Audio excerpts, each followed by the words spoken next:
अस्सलाम वालेकुम जी, मैं हूं फैसल अब्बास और इस वक्त सुप्रीम कोर्ट ऑफ पाकिस्तान में मौजूद हैं। और आज एक तारीख़ी दिन जो है वो सुप्रीम कोर्ट में था। इस हवाले से बात करने के लिए नईम हैदर पंजोता साहब हमारे साथ मौजूद हैं। बहुत शुक्रिया। पहले तो ये बताएं कि फ़ुल कोर्ट को कैसे देखते हैं। काजी साहब ने आज पहला दिन संभाला, फ़ुल कोर्ट था और यही कार्रवाई जो है हमने देखी कि पूरे पाकिस्तान ने देखी, पूरी दुनिया ने देखी। इस दिन को कैसे देखते हैं?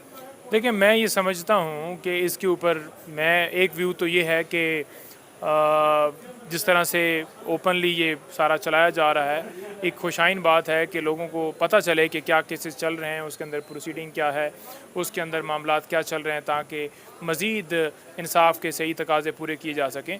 लेकिन दूसरी तरफ एक ये व्यू भी आता है जो कि एक बहस ज़ेर बहस है कि जैसे कि अगर प्रोसीडिंग के दरमियान कोई रिमार्क्स आते हैं या जो बातें की जा रही हैं उनको क्लिप बनाकर और मीडिया के ऊपर वो फिर तमाम जजेस को उछाला जाएगा और फिर जो है वो उनके ऊपर प्रेशर डाला जाएगा और फिर वो फैसलों में जो है वो जो है प्रॉब्लम्स होगी। लेकिन उसके साथ साथ ये भी साथ आ रहा है कि अगर जो अदलिया है वो अपने फ़ैसले जो है इस तरह से स्ट्रॉन्ग करे कि उसे कोई जस्टिफिकेशन देने की, ओपन कोर्ट करने की ज़रूरत ही ना पड़े। फ़ैसले इस तरह से मजबूत हों जो कि मतलब जो है ये जो आज ये किया जा रहा है इसकी ज़रूरत ही ना पड़े और फ़ैसले जो हैं वो बोलें, ना कि ओपन कोर्ट करके और बताया जाए कि हम ये कर रहे हैं। मतलब अभी भी हम देख रहे थे कि कुछ लोग ऐसे हैं जो कि ट्विटर पर क्लिप्स काट के लगा रहे हैं कि जनाब फ़लाँ जज ने जो है वो फ़लाँ रिमार्क्स दी। बिल्कुल ठीक कह रहे हैं। और आप ये देख लें कि अमेरिका के अंदर भी कोई ऐसा वहाँ पर भी नहीं है ऐसी कोई चीज़ इंट्रोड्यूस हुई है कि वो टीवी के ऊपर जो है वो सारा जो है कार्रवाई जो है नशर की जाएगी। तो पूरी दुनिया में बड़ा ऐसा कोई किसी जगह पे तासर नहीं जाता। अगर किसी जगह के ऊपर है भी सही तो आज हमारे जो हालात हैं मुल्क के और जो सूरत हाल चल रही है हर तरफ से जो है वो प्रेशर आता है और सुप्रीम कोर्ट के बाहर धरने दिए जाते हैं और हुकूमत जो है वो सपोर्ट करती है कि आप जाएं और जाकर प्रेशर डालें कि 90 डेज़ की जो डेट है वो ना अनाउंस हो या उसके ऊपर तौहीन अदालत ना लगे। तो ये सारी चीज़ें भी इसके साथ साथ चल रही हैं। प्रैक्टिस एंड प्रोसीजर एक्ट को कैसे देखते हैं? क्या फ़ैसला मुतवक्के है और आप क्या इस हवाले से समझते हैं कि जस्टिस काजी फ़ाइज़ ईसा साहब जो हैं वो क्या फ़ैसला दे सकते हैं? पार्लिमान और दूसरी जानिब सुप्रीम कोर्ट ऑफ पाकिस्तान आमने सामने। देखिए, मैं ये समझता हूँ कि 2-3 दिन में फ़ैसला आ जाएगा।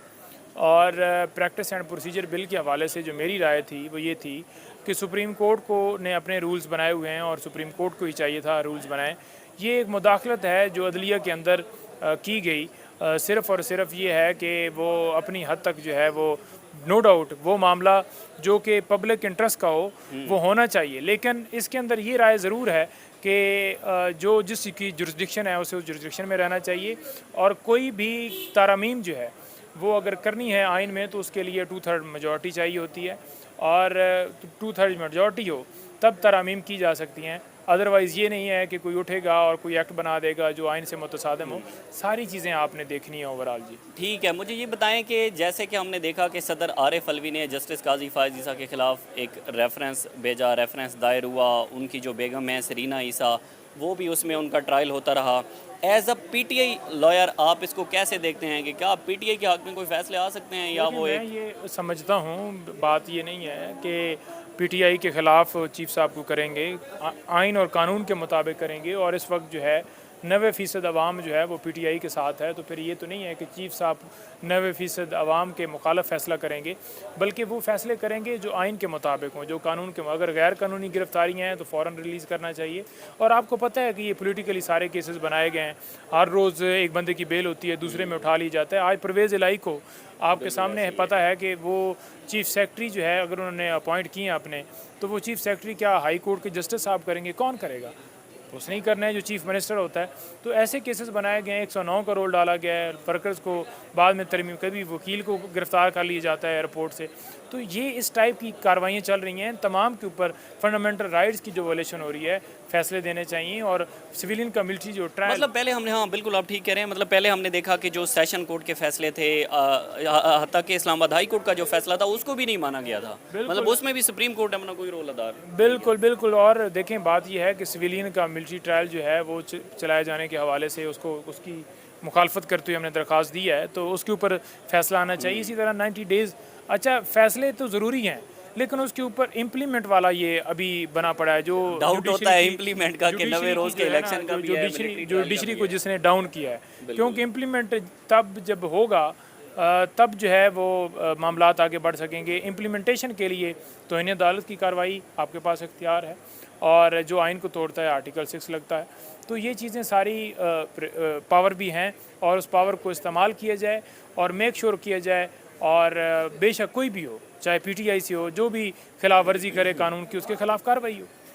जजेस में तफरीक का भी एक अंसर हम यहाँ पर देखते हैं, तो आपके सामने काजी फाजीसा साहब में सबसे बड़ा चैलेंज क्या है? आखिरी सवाल आखिरी सवाल है आपका जजेस के हवाले से जो तफरीक है। देखें, ओपिनियन हर जज की अलहदा हो सकती है, लेकिन ये जो लड़ाई है ना जी, ये किसी जगह के ऊपर भी, स्पेशली जब सुप्रीम कोर्ट के अंदर जजेस बैठे हुए हैं, और वो जजेस बैठे हुए हैं लोगों को इंसाफ देने के लिए, लोग जो इनके पास साइल आते हैं उनकी दाद रसी के लिए, कानून के मुताबिक फ़ैसला देने के लिए, अगर वो आपस में लड़ेंगे और अपनी लड़ाई में उस जो होगा क्लाइंट होगा, वो जो होता है मुतासर शख्स होगा, उसको जो है वो नुकसान पहुंचेगा। तो ये चीज़ ख़त्म होनी चाहिए, ताकि जो लोगों को इंसाफ मिलना चाहिए, और उसके अंदर जितनी भी हर्डल्स हैं, जो आपस में मामलात हैं, वो अगर किसी के साथ इख्तलाफ है तो इस कोर्ट से बाहर होना चाहिए।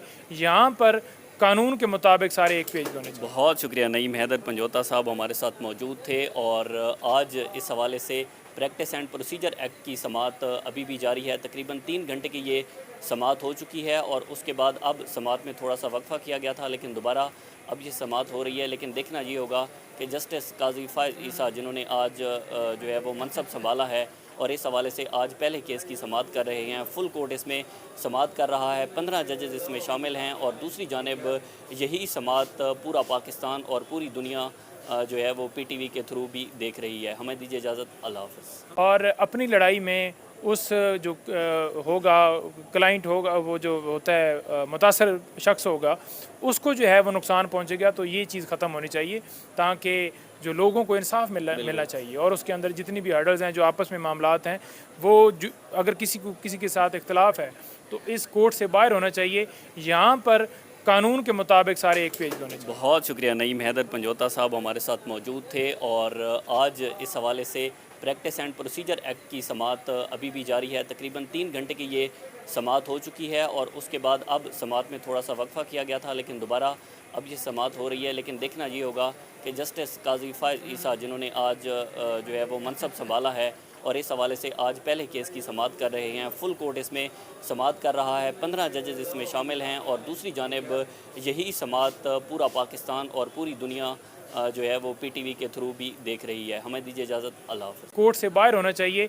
यहाँ पर कानून के मुताबिक सारे एक पेज पे होने चाहिए। बहुत शुक्रिया नईम हैदर पंजोता साहब हमारे साथ मौजूद थे, और आज इस हवाले से प्रैक्टिस एंड प्रोसीजर एक्ट की समाअत अभी भी जारी है। तकरीबन 3 घंटे की ये समाअत हो चुकी है, और उसके बाद अब समाअत में थोड़ा सा वक्फा किया गया था, लेकिन दोबारा अब ये समाअत हो रही है। लेकिन देखना ये होगा कि जस्टिस काजी फायज़ ईसा, जिन्होंने आज जो है वो मनसब संभाला है, और इस हवाले से आज पहले केस की समाअत कर रहे हैं। फुल कोर्ट इसमें समाअत कर रहा है, 15 जजेस इसमें शामिल हैं, और दूसरी जानिब यही समाअत पूरा पाकिस्तान और पूरी दुनिया जो है वो PTV के थ्रू भी देख रही है। हमें दीजिए इजाज़त, अल्लाह हाफ़िज़।